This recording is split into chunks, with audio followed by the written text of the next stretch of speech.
Assalamualaikum warahmatullahi wabarakatuh. Halo mom and kids, bapak-bapak serta ibu-ibu di rumah. Tetap stay safety and stay at home ya. Karena di masa pandemi ini kita harus tetap menjaga kesehatan. Baik, di sini kami dari mahasiswa Stikes Karisma Karawang akan memberikan pendidikan kesehatan terkait meningitis pada anak. Kami dari kelompok 1 program Profesi Nurse tahun 2020. Tugas ini kami buat untuk memenuhi mata kuliah keperawatan anak. Kami beranggotakan 7 orang. Di sini ada Abdul Rahman, Andri Sutisna, Angelia Ayu Muktiaspuri, ada saya sendiri Ani Suryani, ada Dede Oktavian, ada Depi Mulyasari dan Sylvia Febriani. Baik, langsung saja kita ke pembahasan meningitis pada anak. Oke, check this out and don't go anywhere. Stay tune ya sampai akhir. Meningitis merupakan salah satu penyakit dengan angka kematian terbanyak di dunia, termasuk di Indonesia. Data WHO tahun 2009 menyebutkan jumlah kasus meningitis dan kasus kecacatan neurologis lainnya yaitu 500.000 dengan case fatality rate sekitar 10% di seluruh dunia. Secara keseluruhan diperkirakan 1-2 juta kasus meningitis terjadi dalam 1 tahun. Sedangkan data WHO tahun 2015 menyebutkan setiap tahun lebih dari 400 juta orang di 26 negara terserang meningitis.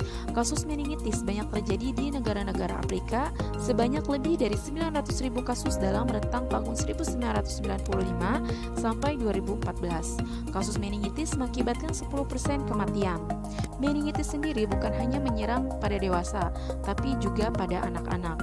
Berdasarkan data WHO tahun 2015, salah satu penyakit yang sering terjadi pada anak adalah penyakit sistem saraf pusat yang dapat mengakibatkan morbiditas dan mortalitas yang besar jika tidak terdeteksi maupun tidak tertangani secara tepat. Salah satu penyakit infeksi sistem saraf pusat yang terjadi pada anak adalah infeksi meningitis. Oke, di sini untuk Indonesia sendiri, prevalensi kasus meningitis di Indonesia berdasarkan laporan Balitbangkes tahun 2008, meningitis merupakan penyebab kematian pada semua umur dengan urutan ke-17 yaitu 0,8% setelah malaria. Proporsi meningitis sebagai penyebab kematian bayi umur 29 hari sampai 11 bulan dengan urutan ketiga yaitu sekitar 9,3% setelah diare 31,4% dan pneumonia sekitar 23,8%. Proporsi meningitis penyebab kematian pada umur 1-4 tahun yaitu 8,8% dan merupakan urutan keempat setelah nekrotikan enterokolitis yaitu sekitar 10,7%. Oke, dilanjutkan ke definisi meningitis itu sendiri. Baik, meningitis adalah radang selaput otak, yaitu lapisan arachnoid dan pia mater yang disebabkan oleh bakteri dan virus.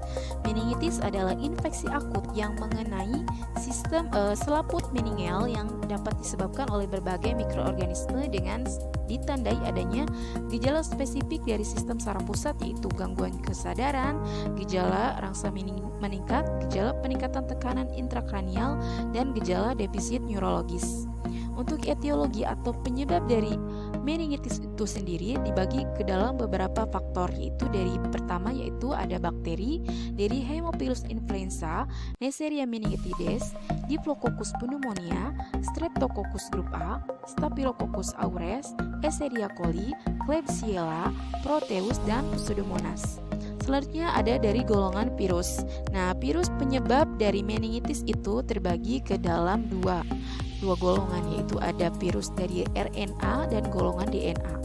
Dari golongan RNA itu dari virus campak dan juga mumps. Sedangkan dari DNA yaitu herpes simplex dan herpes zoster. Selanjutnya dari golongan jamur. Diakibatkan oleh jamur, meningitis kriptokokal merupakan meningitis karena jamur yang paling sering. Biasanya menyerang sistem saraf pusat pada pasien dengan AIDS. Ada dari protozoa yaitu Angiostrongylus cantonensis, Gnatostoma spinigero. Dilanjut ke dalam klasifikasi meningitis, yaitu ada 2 klasifikasi meningitis, dari meningitis bakterial atau purulenta dan juga ada dari meningitis serosa. Meningitis purulenta adalah radang bernanah arachnoid dan pia mater yang meliputi otak dan medula spinalis. Penyebabnya antara lain adalah Diplococcus pneumoniae, Neisseria meningitis, Streptococcus hemolyticus, Staphylococcus aureus, Haemophilus influenza, Escherichia coli, Klebsiella pneumoniae, dan Pseudomonas aeruginosa. Sedangkan pada meningitis serosa adalah radang selaput otak arachnoid dan pia mater yang disertai cairan otak yang jernih. Penyebab terseringnya adalah Mycobacterium tuberculosa. Penyebab lainnya yaitu loes, virus, Toxoplasma gondii, dan rickettsia.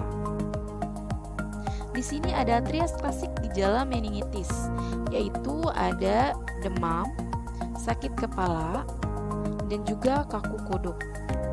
Nah, di sini namun pada anak di bawah usia 2 tahun, kaku kuduk atau tanda iritasi meningian lain mungkin tidak ditemui. Perubahan tingkat kesadaran lazim terjadi dan ditemukan pada hingga 90% pasien. Nah, di sini ada manifestasi klinis anak dan remaja, yaitu awitannya biasanya tiba-tiba, adanya demam dan menggigil, sakit kepala, muntah, perubahan pada sensorium, kejang seringkali merupakan tanda-tanda awal, peka rangsang, agitasi, dapat terjadi fotofobia, delirium, halusinasi, perilaku agresif atau maniak, mengantuk, stupor atau koma. Kekakuan nukal dapat berlanjut menjadi opistotonus, yaitu suatu tanda iritasi meningeal dan peningkatan tekanan intrakranial. Lalu adanya hiperaktif tetapi respon refleks bervariasi. Ada tanda dan gejala yang bersifat khas, yaitu adanya ruam atau peteki yang diakibatkan oleh infeksi meningokokal, terutama bila berhubungan dengan status seperti shock. Lalu selanjutnya adalah keterlibatan sendi. Di sini karena infeksi meningokokal dan Haemophilus influenza, ada drain telinga kronis, yaitu meningitis diakibatkan oleh meningitis pneumokokal. Di sini bisa otitis eksterna atau otitis media. Selanjutnya di sini ada tanda dan gejala pada bayi dan anak kecil seperti muntah, peka rangsangan yang nyata, sering kejang, fontanel menonjol, kaku kuduk dapat terjadi, dapat juga tidak. Tanda Burzynski dan Kernik sulit untuk dimunculkan dan dievaluasi dalam kelompok usia.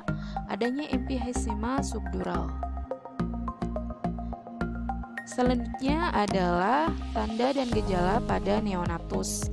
Di sini secara khusus sulit untuk didiagnosa, tapi adanya di sini menolak untuk makan, biasanya ya bayinya. Terus kemampuan untuk menghisapnya buruk, dan juga adanya muntah atau diare, tonus buruk, kurang gerakan, menangis buruk, fontanel, tegang, dan juga menonjol dapat terlihat pada akhir perjalanan penyakit. Leher biasanya lemas. Di sini untuk discharge planning atau penanganan dan perawatan pasien di rumah, di sini ada penanganan atau perawatan pada saat anak demam ya moms. Di sini beri kompres hangat, berikan banyak minum air putih, gunakan pakaian tipis, jangan dikerumuni banyak orang, buka jendela untuk memudahkan udara masuk ke ruangan, berikan obat penurun panas sesuai program terapi dokter.